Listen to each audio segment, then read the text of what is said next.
The gender war may look like a culture fight, but for some influencers, it works like a sales funnel. A viewer searches for dating advice. Maybe he wants more confidence, better health, more money, or an explanation for a breakup. Millions of people look for help with these problems. The first videos can seem harmless. A speaker talks about discipline. A podcast discusses confidence. A short clip promises a better dating life. The advice seems personal and useful. Then the explanation can change. A difficult experience gets linked to a larger story about men being pushed aside, cheated, or attacked. A rejection becomes evidence. An economic worry becomes proof of a hidden system. A disagreement creates a new enemy. Researchers from Reset Tech and Equimundo describe 3 steps. First, creators attract people with self-help about dating, fitness, or money.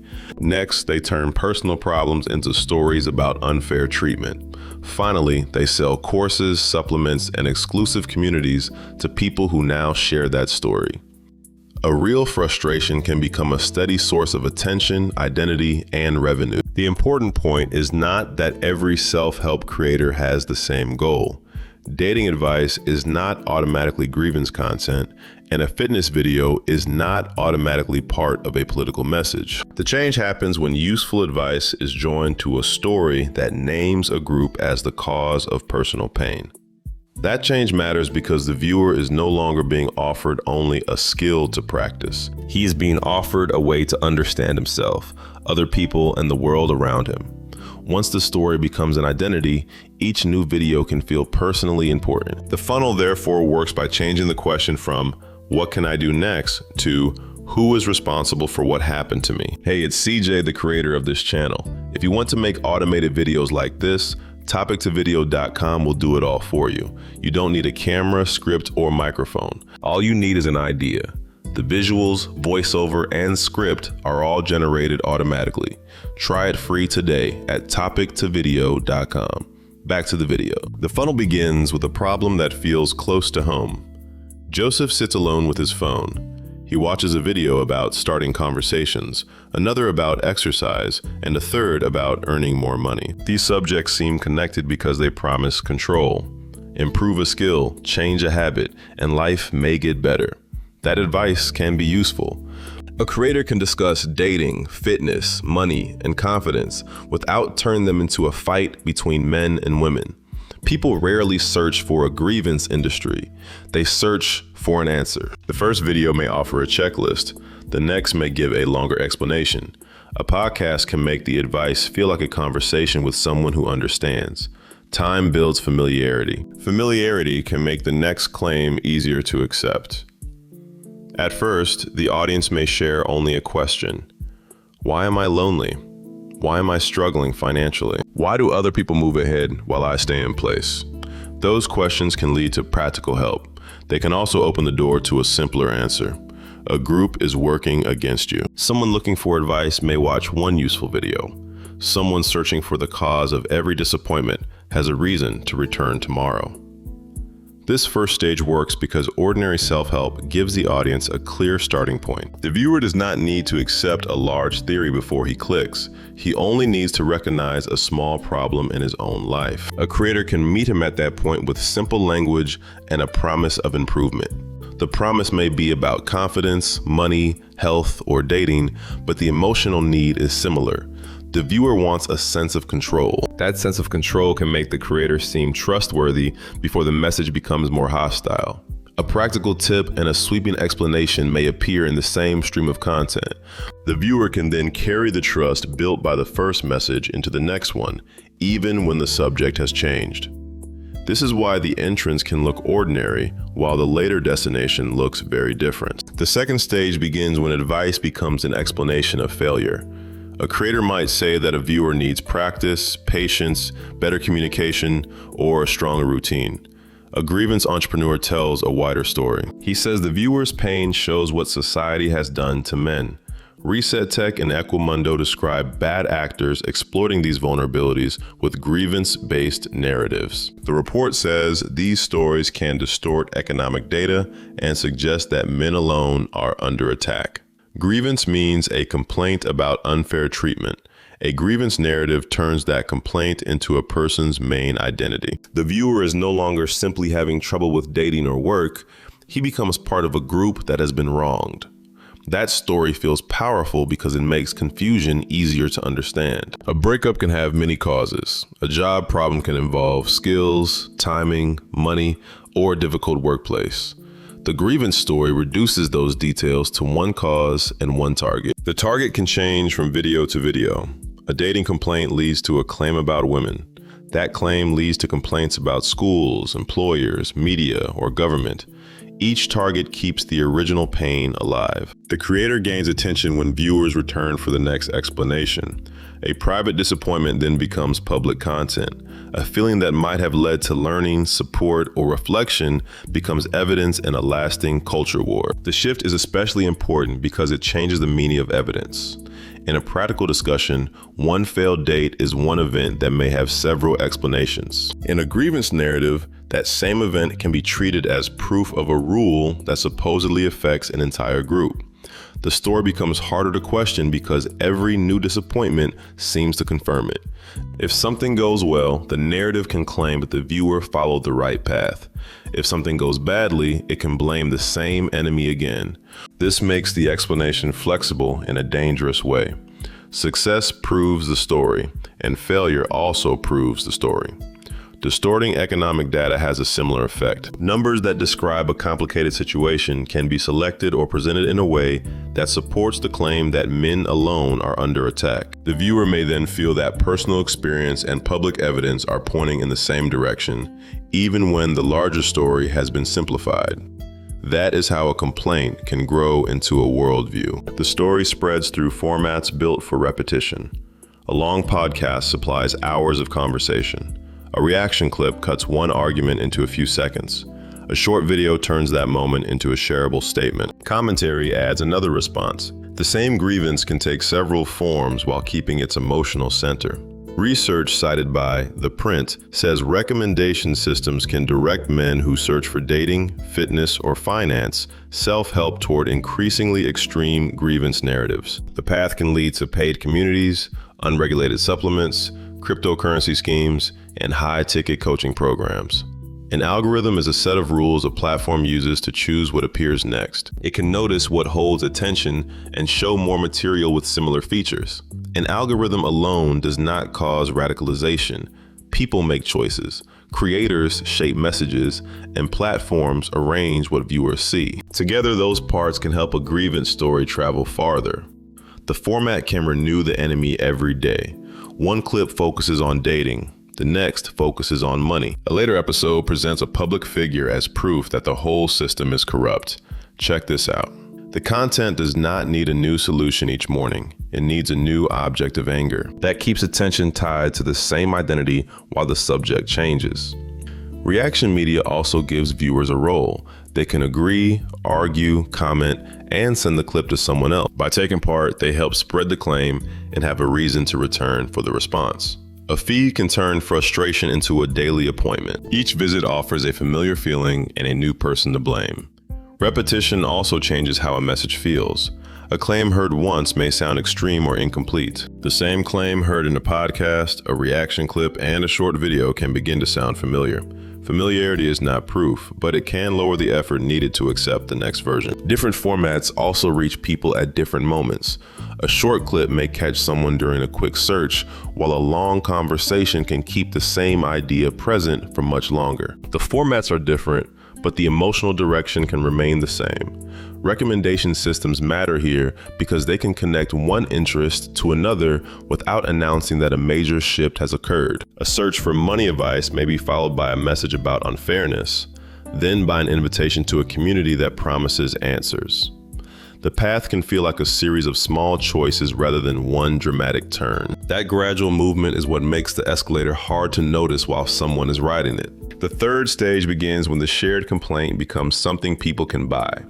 Viewers have been told that ordinary advice cannot solve the real problem. The problem, they hear, is the system around them. The creator can now sell access to someone who claims to understand that system. The offer might be a course, a supplement, a membership, or an exclusive community. A course promises a method. A supplement promises a physical edge. A membership offers continuing lessons. A community offers a place where members feel understood. High-ticket coaching asks for more money for closer access. Cryptocurrency schemes can be presented as a path to wealth or independence. Reset Tech and Equimundo describe this move from grievance to paid courses, pills, and memberships. The Grift Economy research, as summarized by The Print, names paid communities, unregulated supplements, crypto schemes, and high-ticket coaching programs as destinations in the funnel. A buyer may pay for information. He may also pay for certainty, status, and a group that shares his language. Belonging means feeling accepted as part of a group. In this model, that feeling can sit behind a payment page. Leaving may feel like losing access to people who understand him. The story creates the need, and the community offers relief. The next course promises progress. The report describes this ecosystem as a multi-billion-dollar grievance industry. That figure refers to the industry described in the reporting. It does not mean every dating channel, podcast, or men's advice creator follows this path. The products are not all identical, and neither are the people who buy them. A course, a supplement, and a private community make different promises. What connects them is the way each offer can attach itself to the same grievance story. The course says the viewer needs a special method. The supplement says he needs a special physical advantage. The membership says he needs continued access to people who understand the problem. The payment can therefore feel like a step toward a new identity, not merely a purchase. This is why belonging has commercial value in the model. A person who feels understood may be more willing to keep listening, and a person who keeps listening is easier to present with another offer. The research calls this fake belonging because the promise of connection can be used to sell products and keep people inside the same emotional system. The key warning is not that every paid group is fake. It is that anger and isolation can be turned into reasons to spend again. Andrew Tate's real-world platform shows how large this model can become. Researchers estimate that the subscription-based education platform costs $99 per month and generates approximately $184 million in annual gross revenue. Gross revenue means money collected before expenses and other deductions. The figure is an estimate, not an audited measure of the entire gender war ecosystem. That's crazy. One subscription platform, priced at $99 each month, is estimated to produce roughly $184 million in a year. Subscriptions keep the relationship active after the first payment. New lessons, arguments, and enemies can all support another month of attention. Research reporting on the industry also describes recycled content, affiliate pyramids, deliberate cancellation barriers, and deceptive testimonials among the features of flagship products. Those findings belong to the reported research. They are not claims about every paid community or creator. The real-world example illustrates the model, rather than measuring the whole ecosystem. A large audience enters through messages about romantic or economic frustration. The platform then puts education, wealth, masculinity, and community in one paid destination. A viewer may arrive wanting to earn more money and stay because the platform gives his struggle a name and surrounds him with people who repeat it. That's crazy, right? The value of a recurring audience can rise when the underlying frustration remains unresolved. The figure also shows why subscriptions can be more powerful than a single sale. A one-time purchase ends at the moment of payment. A monthly subscription connects revenue to continued membership. That creates an incentive to keep the audience interested in the platform and its surrounding story. The estimate should still be read carefully. Annual gross revenue is not the same as profit, and it does not tell us what every member believes or does. It also does not prove that every creator can reproduce the same result. The example is useful because it makes the business mechanism visible at a large scale. A message about romantic or economic frustration can lead to a paid education platform, while the surrounding community gives the subscription a social meaning. The product is therefore not separated from the narrative that brought the viewer there. The narrative helps create demand, and the paid platform gives that demand a place to go. A business built on grievance can keep finding material.